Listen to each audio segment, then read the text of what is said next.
友，我係晴晴同學啊！今日我嚟到饒宗頤文化館啊，呢度有好多熊貓嘅。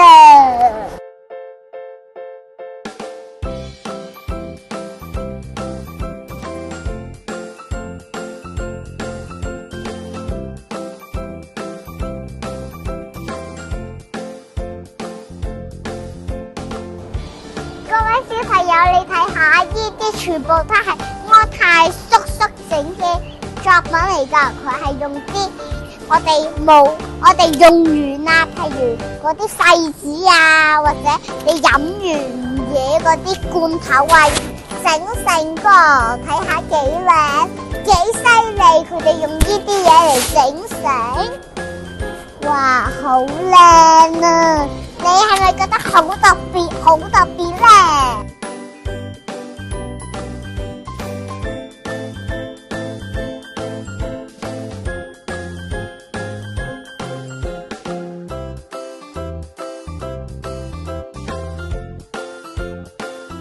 安泰叔叔就係用呢啲嚟整熊貓噶啦，睇下啲熊貓幾得意。